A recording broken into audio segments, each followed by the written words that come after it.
주시는 하나님의 말씀은 시편 107편 1절에서 15절까지 말씀입니다. 시편 107편 1절에서 15절까지 말씀 찾으셨으면 교독하도록 하겠습니다. 여호와께 감사하라. 그는 선하시며 그 인자하심이 영원함이로다. 여호와의 속량을 받은 자들은 이같이 말할지어다. 여호와께서 대적의 손에서 그들을 속량하사 동서남북 각 지방에서부터 모으셨도다. 그들이 광야 사막길에서 방황하며 거주할 성읍을 찾지 못하고 줄이고 목이 말라 그들의 영혼이 그들 안에서 피곤하였도다. 이에 그들이 근심 중에 여호와께 부르짖음에 그들의 고통에서 건지시고 또 바른 길로 인도하사 거주할 성읍에 이르게 하셨도다. 여호와의 인자하심과 인생에게 행하신 기적으로 말미암아 그를 찬송할지로다. 그가 사모하는 영혼에게 만족을 주시며 줄인 영혼에게 좋은 것으로 채워 주심이로다. 사람이 흑암과 사망의 그늘에 앉으며 공고와 쇠사슬에 매이는 하나님의 말씀을 거역하며 지존자의 뜻을 멸시함이라. 그러므로 그가 고통을 주어 그들의 마음을 겸손하게 하셨으니 그들이 엎드려져도 돕는 자가 없었도다. 이에 그들이 그 환난 중에 여호와께 부르짖음에 그들의 고통에서 구원하시되 흑암과 사망의 그늘에서 인도하여 내시고 그들의 얼거맨 줄을 끊으셨도다. 함께 보겠습니다. 여호와의 인자하심과 인생에게 행하신 기적으로 말미암아 그를 찬송할지로다. 아멘. 할렐루야.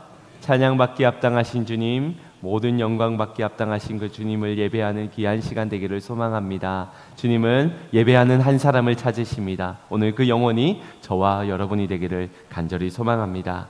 오늘 100m 육상 경기 대회에서 같은 11.01초로 기록으로 들어오게 된 두 선수가 있습니다.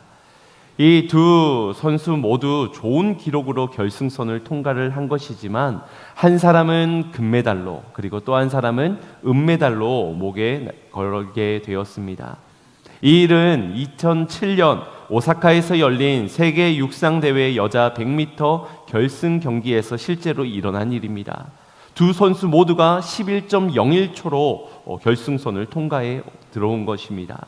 그래서 육안으로는 누가 더 빨리 들어왔는지를 도저히 식별할 수가 없어 5분이 넘는 긴 시간 동안 비디오 판독을 거치게 되었습니다. 그리고 그 결과 불과 0.003초 차이로 미국의 로린 윌리엄스가 금메달을 따게 되었습니다. 사람의 눈이 깜빡거리는 시간이 0.02초라고 합니다. 그거보다 더 느린 0.003초 차이, 그러니까 100분의 1초로도 가늠을 할 수 없지만 1000분의 3초 차이로 인해서 메달 색깔이 바뀌어지게 된 것입니다. 경기를 위하여서 수년 동안 힘써 훈련받고 노력해왔을 두 선수가 이 결과를 받아들였을 때 어떤 마음이었을까요? 한 사람은 엄청난 행운을 느꼈을 것이고 또 다른 한 사람은 엄청난 억울함을 가지게 되지 않았겠습니까? 하지만 비단 스포츠 경기만이 아니라 우리의 인생이 그러합니다. 아주 작고 미세한 차이로 인하여서 극명한 성적표를, 결과표를 마주하곤 하지요. 약간의 시간차나 점수 차이로 인하여서 승패가 나뉘어지는가 하면 합격과 낙방이, 금메달과 은메달이, 심지어는 삶과 죽음이 나뉘어지기도 합니다. 그래서 골든타임이라는 것도 있는 것이지요. 그래서 이제 대부분의 사람들이 늘 시간에 쫓기며 살아가고 또 점수에 목을 매며 살아갑니다. 하지만 우리가 기억해야 하는 것은 모든 주권은 하나님께 있다라는 것입니다. 전지전능하신 천지 만물을 창조하시고 다스리고 계신 하나님의 주권 말입니다. 그렇기에 가장 큰 차이는 점수 차이도 시간 차이도 아니라 바로 믿음의 차이라고 할 수 있습니다. 그것은 단순히 죽어서 우리가 가야 할 곳이 천국이냐 지옥이냐 그것만 나뉘어지는 것이 아니라 이 땅에서 살아가는 동안에 우리의 삶과 인생을 결정짓게 되는 것입니다. 물론 구원을 받는 것은 전적인 하나님의 은혜의 영역입니다. 그럼에도 그 은혜가 얼마나 크고 놀라운 것인지, 그로 인해 우리의 인생이 어떻게 달라지게 되었는지를 잊지 않고 믿는 자들의 삶은 완전히 다른 것이지요. 그것이 곧 믿음의 차이인 것입니다. 우리의 인생이 어떻게 달라지게 되었습니까? 세상이 줄 수 없는 평안을 하나님으로부터 얻게 되었고요. 주님과 동행하는 기쁨을 누리게 되었으며 주의 영광을 위해 사는 즐거움 또한 얻게 되었습니다. 그리고 그러한 생활에서의 가장 큰 차이는 바로 감사하느냐 감사하지 않느냐로 나뉘어지게 됩니다. 이것은 기회가 주어졌다라는 말입니다. 같은 주를 섬기고 신앙심을 가지고 살아가더라도 어떤 사람은 감사하는가 하면 어떤 사람은 감사하지 못하고 살아가게 됩니다. 그리고 그 차이는 실로 엄청날 것입니다. 한번 생각을 해보십시오. 감사하지 않는 자에게는 감사거리가 생겨나기보다는 불평거리가 더 생겨나게 될 것입니다. 또 원망거리들이 더 나타나게 될 것이고요. 반대로 감사하는 자에게는 뜻하지 않은 놀라운 일들을 마주하게 되면서 더 감사하게 될 것이고요. 뜻깊은 시간들 그리고 또 소중한 만남들을 귀하게 여기게 될 겁니다. 그러니 더욱 감사한 일들이 생겨나지 않겠습니까? 어느 글귀를 보니 이런 글귀가 있었습니다. 비교하면 자기보다 나은 사람을 발견하게 되고 감사하면 자기보다 힘든 사람을 발견하게 된다라고 말입니다. 그러니 비교하면 불평거리들이 생겨나게 되겠지만 감사하면 섬길 대상을 만나게 되는 겁니다. 그렇기에 우리가 어떤 삶의 태도와 시선을 가지고 살아가느냐에 따라서 전혀 다른 결과가 나오게 되는 것이지요. 오늘 여기 계신 여러분들에게 한번 묻겠습니다. 여러분들은 행복하십니까? 아마 이 질문에 곳곳에서 아멘 소리가 나왔던 만큼 긍정적인 대답을 하실 분들이 많으실 겁니다. 아무래도 세상 사람들보다는 교회를 다니면서 신앙생활을 하는 분들이 행복지수가 높다는 것이 통계를 통해서 나온 사실이기 때문입니다. 그런데 질문을 바꿔서 그렇다면 항상 행복하십니까? 를 묻는다면 아마 긍정적으로 대답하실 분들이 그리 많지는 않으실 것 같습니다. 왜냐하면 행복한 건 사실이지만 항상 행복하지는 않기 때문입니다. 좋은 집도 살다 보면 좁게 느껴지는 것이 현실이고요. 처음엔 너무 내 마음에 쏙 들어서 샀던 그 차도 몇 번 타다 보면은 금세 질려서 다른 새로운 차가 눈에 들어오게 되지요.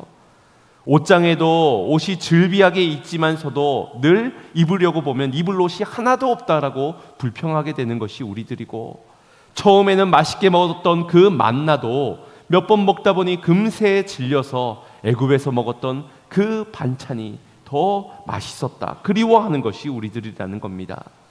결혼할 때는 이 사람과 너무 헤어지기가 싫어서 결혼까지 했는데 살다 보니 제발 좀 떨어졌으면 좋겠다 등 떠미는 것이 우리들의 모습 아닙니까? 그건 어쩌면 우리 안에 숨길 수 없는 욕심 때문이라고 할 수 있을 겁니다. 무얼 하나 얻으면 감사하지만 결코 만족함이 없지요. 그래서 뭔가를 더 얻어야만 감사할 수 있다라고 조건을 달고 핑계를 댑니다. 우리가 이 욕심을 내려놓지 않는다면 아주 잠깐 감사할 수 있을지는 모르나 진정한 감사도 범사의 감사도 할 수가 없을 겁니다. 그러니 늘 행복하지도 못할 것입니다. 이용규 선교사님께서 쓴 내려놓음이라는 책 속에 소개되어진 한 이야기인데, 몽골의 어느 교회에서 예배를 드리고 있는데 한 벌러드라는 이 자매가 땀으로 범벅이 된 채 예배당 안으로 뛰어들어오게 됩니다. 이 자매는 예배 몇 시간 전에 소 한 마리를 잃어버려서 한참 그 소를 찾아 뛰어다니다가 예배 시간이 임박하자 소를 내버려 두고 말씀을 들으러 온 것입니다. 몽골에서는 이 소가 굉장히 값진 것이거든요. 그래서 삶의 기반이기도 하고 이 가정에서 재산 목록 1순위에 놓일 만큼 보통 사람의 한 1년 연봉과도 같다라고 하니 얼마나 귀한 것이겠습니까? 그런데 이 자매는 예수를 믿은 지가 몇 달이 되지는 않았지만 예배의 중요성을 깨닫고는 소를 버려두고 교회로 달려온 것입니다. 그런데 놀라운 것은 예배가 마쳐지자마자 예배당 밖에서 소 울음소리가 들려오는 겁니다. 잃어버렸던 그 자매의 소가 예배당 문 앞에 기다리고 있었던 것이죠. 소를 잃어버렸을 때에 소를 찾는 기쁨을 포기하고 예배의 기쁨을 선택하였는데, 하나님께서는 예배의 기쁨만 허락하시는 것이 아니라 삶의 기쁨까지도 허락해 주셨다라는 것입니다. 우리가 내 안에 채워지지 않는 그 욕심을 포기하고 하나님을 선택할 때, 내려놓음 속에서 하나님을 선택하는 자에게는 반드시 하나님이 주시는 기쁨과 충만한 은혜가 있을 줄로 믿습니다. 그 은혜를 맛보는 자만이 진정한 감사를 드릴 수 있게 되는 것이지요. 오늘 이 자리에 어떤 무언가는 포기하고 오셨을 여러분의 생애에서도 결코 세상은 채워줄 수 없는 그 기쁨과 만족이 넘쳐나기를 주님의 이름으로 축원드립니다. 이런 찬양이 있습니다.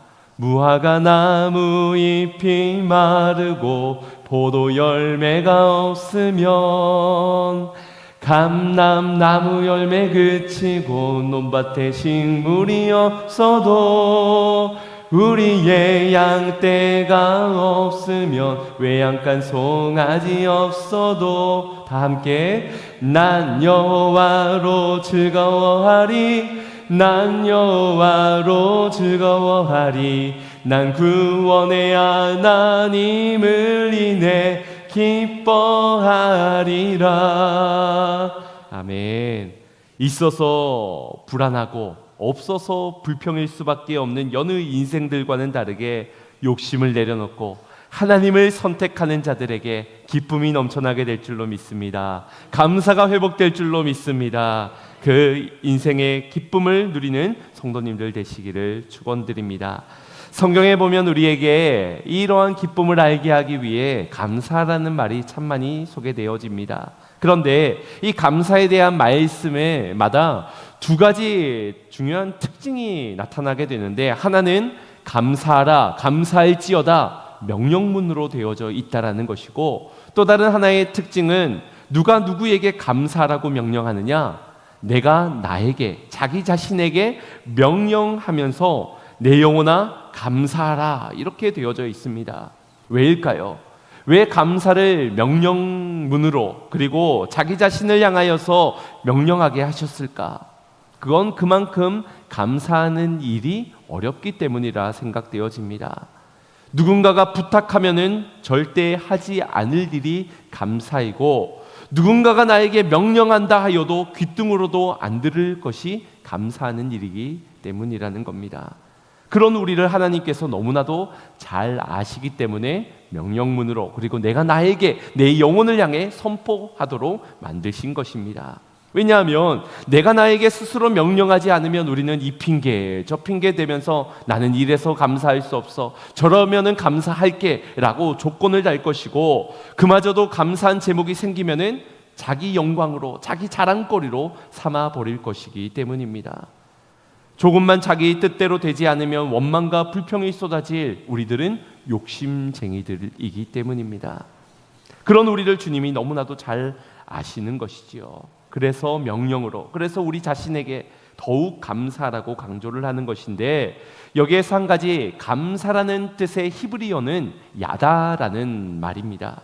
히브리어 중에는 이 야다라고 발음되어지는 단어가 두 개가 있는데요, 전혀 다른 뜻입니다. 알파벳도 끝에가 다르기 때문에 전혀 다른 뜻인데 발음은 똑같이 야다라고 불려지는 단어, 그 또 다른 단어는 바로 하나님을 알다라고 할 때에 알다라는 단어가 야다입니다. 이 알다라는 것은 그냥 조금 아는 정도가 아니라 깊은 관계를 통하여서, 부부 사이의 잠자리를 통하여서 경험적으로 알게 되어지는 그 알다를 뜻하는 것입니다. 그러니 이 같은 발음으로 발음되어지는 야다, 그러나 뜻은 다른 감사와 알다라는 뜻을 우리가 연결지어서 묵상시켜보면, 먼저는 하나님이 우리를 너무나도 잘 아시기 때문에 우리에게 스스로 명령하여서 감사하라고 하시는 것이고, 반대로 우리가 하나님을 알 때, 경험적으로 깊이 알 때 비로소 진정한 감사를 하게 된다라는 것입니다. 그런데 이것이 사실이 아니겠습니까? 알지 못하면 감사하고 싶어도 감사할 수 없을 것이지만 알면 감사하게 되는 것이지요. 감사할 수밖에 없는 것입니다. 지난 다니엘 기도회 11일차 기도회 때 이 미국의 그레이스 한인교회의 박신일 목사님께서 이런 말씀을 하셨습니다. 어린아이는 돈의 가치를 모르기 때문에 아무리 1,000만 원이 되는 그 값진 돈을 가지고 있다 해도 그 아이는 찢어버리고 말 것이라고. 마찬가지로 교회를 다녀도 말씀을 들어도 그 귀한 가치를 모른다면 그저 종교 생활밖에는 할 수가 없을 것이라고 하였습니다. 그러면서 신앙생활을 하는 사람들 중에도 영적 기쁨을 알지 못하는 사람들이 있는데 정말 심각한 상태다고, 위험한 사람이라고 이야기하셨습니다. 우리가 보통 어떤 실체가 있어야 그것으로 인해 감사합니다. 이 이유가 있기 때문에 그것 때문에 감사합니다 라는 말들을 하는데, 우리에게도 그 실체와 그 이유가 있지 않습니까? 예수 그리스도, 그분을 믿는데도 만약 안 기쁜 사람은 예수님이 누군지를 모르는 것일 것이라고 합니다.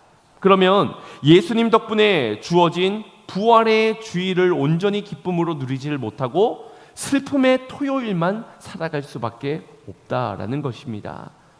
나의 상황과 형편과는 상관없이, 지금 나의 처지나 어떤 문제와는 상관없이 하나님을 알 때, 나를 위해 오신, 나를 위해 죽으신, 그리고 나를 위해 부활하신 그 예수님을 알 때 우리는 진정한 감사를 드릴 수 있게 될 줄로 믿습니다.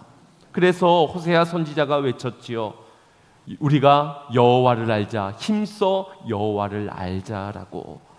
하나님을 힘써 알아갈 때 새벽 빛같이, 늦은 비와 같이 적기적소에서 은혜를 베푸시는 우리 하나님을 보게 될 줄로 믿습니다. 진정한 감사를 원하십니까? 꼭 사업에 성공이 되어야만, 건강이 회복되어져야만, 내가 목표로 한 것을 이루어야만 하는 것이 아니라 지금보다 더 깊이 하나님을 알아갈 때, 하나님이 내 삶에 부어주시는 풍성한 은혜들을 다 알아갈 때, 나를 위해 오시어 온전한 완벽한 승리를 이루신 그분을 믿게 될 때 진정한 감사, 범사가 감사되어지는 은혜가 있게 될 줄로 믿습니다. 오늘 본문을 보시면 우리가 왜 기뻐해야 하는지, 감사할 이유가 무엇이며 찬양해야 할 이유가 무엇인지를 말씀해 주면서 하나님은 어떤 분인지를 우리에게 소개시켜주고 있습니다. 먼저 1절 말씀을 보시면 여호와께 감사하라, 그는 선하시며 그 인자하심이 영원함이로다 말씀하고 있습니다. 주님은 선하시고 인자하신 분이십니다. 그런데 중요한 것은 그것이 영원하다는 것입니다. 누군가에게 우리가 감사하다는 마음을 표현하지요. 그런데 그 감사가 금방 식어지는 것은 그가 내게 베푼 은혜가 늘 있지는 않기 때문입니다. 때로는 싫은 소리도 하겠고요, 때로는 나의 마음을 불편하게 하는 그런 행동도, 말도 하게 될 것입니다. 세상의 모든 것들은 변합니다. 그래서 그것으로 인하여서 감사했던 생활도 결국 변할 수밖에 없는 것이지요. 그러나 하나님은 인자하시고 선하심이 영원하십니다. 그러니 그 영원하신 분이 변함이 없으시니 우리의 감사도 영원할 수가 있게 되는 것이지요. 우리가 이것을 경험적으로 알 때 진정한 감사가 시작되게 될 것입니다. 또 마지막 절인 15절 말씀 보시면 여호와의 인자하심과 인생에게 행하신 기적으로 말미암아 그를 찬송할지로다. 우리의 인생에 기적을 베푸신 하나님, 죄에서 건져내시고 진노의 자녀에서 하나님의 축복된 자녀로 옮기신 그 기적을 믿을 때 감사가 회복되게 될 줄로 믿습니다. 특별히 여기 1절과 15절에서 감사하라 그리고 찬송할지어다 라고 말씀하고 있는데, 이 히브리어 원문을 보면은 찬송과 감사가 같은 야다라는 단어를 사용하고 있습니다. 원어로 보면은 동일한 히브리어로 기록되어져 있으니 발음만 같은 것이 아니라 뜻도 같은 것인데, 아예 그 단어 안에 두 가지의 의미가 담겨져 있는 겁니다. 하나는 감사, 하나는 찬양. 해석하자면 감사라는 것은 곧 우리에게 찬양하라는 것이고요, 감사할 이유가 곧 우리의 찬양할 이유가 되는 것입니다. 바꾸어서 말하면 세상의 근심과 염려와 두려움과 불안에 떨고 살아가는 우리가 찬양할 때 비로소 감사가 회복되게 될 것이라는 겁니다. 이것을 믿으시길 바랍니다. 나의 모든 두려움을 간해하여 선포하시면서 찬양해 보시기 바랍니다. 두려움이 떠나가게 될 줄로 믿습니다. 찬양을 멈추지 마십시오. 감사를 고백하시길 바랍니다. 이어서 5절에서부터 7절 말씀을 합독해 보겠습니다. 시작. 줄이고 목이 말라 그들의 영혼이 그들 안에서 피곤하였도다. 이에 그들이 근심 중에 여호와께 부르짖음에 그들의 고통에서 건지시고 또 바른 길로 인도하사 거주할 성읍에 이르게 하셨도다. 아멘. 세상을 살다 보면 이처럼 배고플 때도, 줄이고 목을 말 때도, 근심할 때도, 슬퍼할 때도 있습니다. 왜 그렇지 않겠습니까? 늘 변질되어져 가는 우리의 인생 속에서 내마다 마음을 주었지만 오히려 배신을 당하는 그런 관계들, 또 병드는 우리의 육체들, 목표로 했던 소원하는 바가 이루어지지 않은 속에서 수많은 상실감이 우리에게 찾아올 겁니다. 그런 근심 가운데서 하나님께 기도를 드렸더니 고통에서 건져주실 뿐만 아니라 우리를 바른 길로 인도하시어 거주할 성읍으로 이르게 하셨다라고 말씀합니다. 감사하겠습니까? 안 감사하겠습니까? 감사할 수밖에 없는 겁니다. 또 이와 비슷한 구절이 이어서 11절부터 반복적으로 나오는데 11절, 12절 말씀을 보겠습니다. 시작. 하나님의 말씀을 거역하며 지존자의 뜻을 멸시함이라. 그러므로 그가 고통을 주어 그들의 마음을 겸손하게 하셨으니 그의 엎드려져도 돕는 자가 없었도다. 아멘. 우리의 인생에 찾아오는 모든 문제는 우리의 죄로 인함입니다. 우리의 죄의 결과가 곧 우리의 삶의 모든 고통을 찾아오게 만든 것입니다. 오늘 본문에서도 하나님의 말씀을 거역하고 지존자의 뜻을 멸시한 결과로 그들이 고통을 당하게 되었는데 이어진 13절, 14절 말씀을 보면 그들이 또다시 한 번 더 하나님 앞에 부르짖게 됩니다. 그렇게 기도를 하였더니 고통에서 구원하여 주시고 사망의 그늘에서 인도하여 주시는 하나님을 경험하게 되는 것입니다. 여러분, 찬송하겠습니까? 아니면 안 하겠습니까? 찬양이 절로 나오게 되는 것이지요. 내가 잘못해서, 내가 문제여서, 내 죄로 인해 당한 그 결과를 하나님 앞에 기도를 했더니 하나님이 그 모든 죄를 다 덮으시고 사랑과 은혜로 우리를 인도해 주시니 어찌 찬양이 멈출 수 있겠습니까? 우리가 하나님을 알면 알수록 감사할 수밖에 없고 부르짖으려 기도하면 응답해 주시니 찬양할 이유밖에는 없는 겁니다. 모르고 하고 싶어도 할 수 없는 것이 감사고요. 무지하면은 기쁨을 없는 형식적인 찬양밖에 할 수가 없는 것입니다. 내게 강 같은 평화, 내게 강 같은 평화. 이런 찬양은 누가 하는 겁니까? 무지한 자들이 뭐 그냥 부르니까 부르지 이게 무슨 평강이 있는 사람입니까? 내게 강 같은 평화, 이 정도는 돼야 뭐 마음의 진짜 평강을 누린 자의 표현이겠지요. 세워라 내워라 언제 끝나나. 박수도 건강 위해서 치는 거예요. 하나님께 드리는 박수가 아니라 이러면 건강이라도 하니까 치자, 안 하면 뻘쭘하니까 치자. 여러분, 우리가 이런 감사, 이런 찬양의 수준에 머물러 있어서야 되겠습니까? 혹시 내가 그러한 찬양을 드리고 있지는 않은지, 그래서 범사의 감사를 잃어버리지 않았는지를 한번 점검해 보시기 바랍니다. 특별히 오늘 본문 이후의 말씀을 보면 또 비슷한 한 구절의 말씀이 반복되어지는데 18절, 19절 말씀을 합독해 보겠습니다. 시작. 그들은 그들의 모든 음식을 싫어하게 되어 사망의 문에 이르렀도다. 이에 그들이 그들의 고통 때문에 여호와께 부르짖음에 그가 그들의 고통에서 그들을 구원하시되. 아멘. 모든 음식물을 싫어하게 되었다. 먹어야 사는데, 배고플 텐데, 그럼에도 음식물이 싫어하게 되었으니 불만 불평밖에 나오지가 않겠지요. 그렇게 된 자들이 결국 고통 중에 사망의 문에 이르게 되는 것입니다.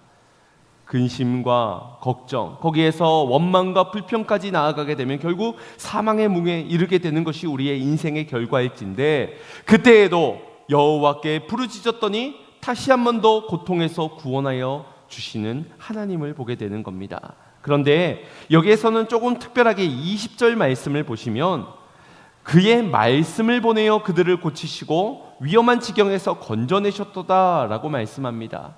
사람을 고치려면 의사를 보내야 할 것 같은데 위험한 지경에서 건져내어 주려면 어떤 구출자, 능력이 있는 자를, 힘 있는 자를 보내어 주어야 할 것 같은데 주님은 말씀을 보내어 주셨습니다. 왜요? 이 말씀이 무엇이기 때문입니까? 바로 말씀이 육신되어 이 땅 가운데 오신 우리를 구원하신 예수 그리스도를 가리키는 것입니다. 그분이 나의 고통, 인간의 고통, 인간의 절망 가운데, 문제 가운데 찾아와 주시어서 우리를 만나 주시고 그런 우리의 상한 심령들을 고쳐주시며 우리를 위험한 지경에서 절망의 늪으로 나아가는 우리들을 옮겨주시는 거죠. 건져내어 주신 거죠. 바로 예수 그리스도께서 말입니다.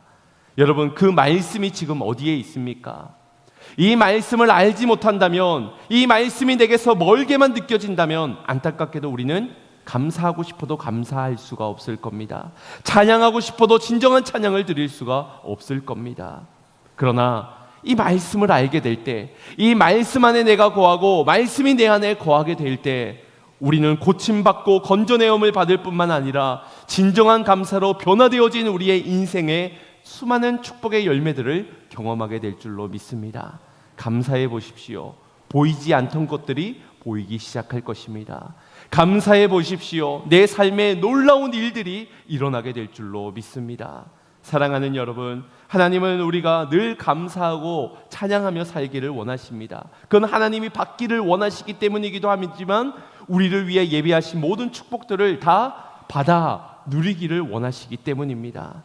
그 삶의 축복을 주시고자 하나님께서는 가장 귀한 선물을 우리에게 주셨으니 바로 예수 그리스도이십니다.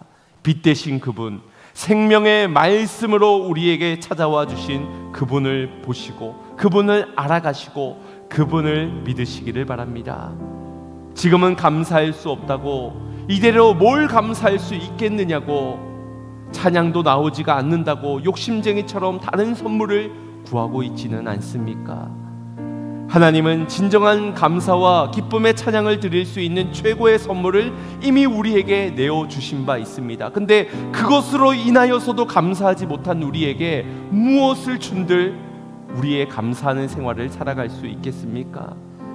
인생의 기쁨을 정말 맛보고 싶다면, 더 이상 슬픔과 근심과 두려움 속에 살아가고 싶지 않다면 여러분 기억하십시오. 주 예수 그리스도를 더 깊이 알아가시고 그 말씀을 믿고 함께 동행하는 생활을 살아가시기를 바랍니다. 입술을 벌려 찬양을 시작해 보십시오. 감사를 고백해 보십시오. 많은 놀라운 변화의 축복들이 일어나게 될 줄로 믿습니다. 독일에 사는 한 성도분이 이 혀에 암이 발생해서 결국 혀를 절제해야 하는 수술을 받게 되었습니다. 혀 절제 수술을 받고 나면 그는 더 이상 말을 할 수 없는 사람이 되게 됩니다. 그래서 이 의사가 수술을 바로 앞두고 이 환자분을 찾아가 혹시 마지막으로 하고 싶은 말이 있습니까? 왜냐하면 그것이 그의 인생의 마지막 말이 될 것이기 때문에 유언과 같은 말을 듣고자 한 것입니다. 그때 이분이 눈을 지그시 감으시고는 한참을 생각하시더니 딱 세 마디 말을 하시더랍니다. 하나님 감사합니다. 하나님 감사합니다. 하나님 감사합니다. 이 말을 하시면서 하염없이 눈물을 흘리는데 그곳에 있던 가족들뿐만 아니라 의사와 간호사 모두가 눈물바다가 되었다고 합니다. 여러분, 만약 우리의 인생 가운데 마지막으로 할 수 있는 말의 순간이 찾아오게 된다면 여러분은 어떤 말을 남기고 싶으십니까? 부러운 것도 많고 억울한 일들도 많고 뭔가 전달해야 할 여러 정보들도 있겠지만 정말 우리가 성도로서 하나님의 한량없는 은혜를 받은 예수 그리스도를 아낌없이 내게 내어주신 그 사랑을 입은 자로서 우리의 마지막 말까지도 하나님을 향한 감사가 고백되어져야 하지 않겠습니까? 이번 절기를 맞아서 바라옵기는 하나님을 더 깊이 알아가 그분의 사랑, 그분의 은혜를 다 깊이 알고 측량할 수는 없지만 그럼에도 진정한 감사, 범사의 감사를 하나님 앞에 올려드리고 찬양을 통하여서 늘 감사가 되어지는 우리의 인생들이 되기를 주님의 이름으로 축원드립니다. 우리 이 시간 말씀을 생각하시면서 여러 가지의 감사의 제목들이 있겠지만 이 감사의 제목으로 주님 앞에 올려드렸으면 좋겠습니다.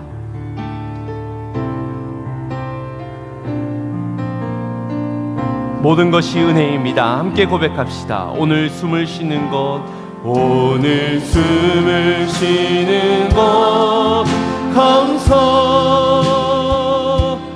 너를 구원하신 것 감사, 내 뜻대로 안 돼도 주가 인도하신 것, 모든 것 감사, 내게 주신 모든 것 감사, 때론 가져가신 것 감사, 내게 고난 주셔서 주는 알게 하신 것, 모든 것 감사. 주님 감사해요. 주님 감사해요. 주님 감사해요. 내가 여기까지 온 것도 은혜입니다. 주님 감사해요. 주님 감사해요. 나를 사랑하신 그 사랑 감사합니다. 항상 주 안에 있음 감사, 항상 주 안에 있음 감사, 참된 소망 주신 것 감사, 나 같은 사람도 자녀 삼아 주신 것, 모든 것 주님 감사해요. 주님 감사해요. 주님 감사해요. 내가 여기까지 온 것도 은혜입니다. 주님 감사해요. 주님 감사해요. 나를 사랑하신, 우리 마음을 다하여 다시 한번 더 고백합니다. 주님 감사해요. 주님 감사해요. 주님 감사해요. 내가 여기까지 온 것도 은혜입니다. 주님 감사해요. 주님 감사해요. 나를 사랑하신 주 사랑 감사합니다. 아멘. 오늘 우리의 인생 가운데서 많은 걱정과 근심을 할 수밖에 없는 여러 문제들이 있을 것입니다. 그러나 그 속에서도 감사한 제목을 한번 찾아보시기 바랍니다. 무엇보다도 영원히 변함없는 영생의 기쁨, 복음을 우리에게 주셨으니 그 말씀을 영접하게 된 우리가 어찌 감사를 잃어버릴 수 있단 말입니까? 다시금 회복되어져 감사로 찬양으로 주님 앞에 나아갈 때 주님이 차고 넘치는 놀라운 축복으로 우리의 삶을 변화시켜 주실 줄로 믿습니다. 식어졌던 우리의 감사가 주여 회복되어지게 하여 주시어서 그 말씀과 동행하는 기쁨을 누리게 하여 주시옵소서. 우리 함께 주여 한번 부르짖고 합시다. 기도합니다. 주여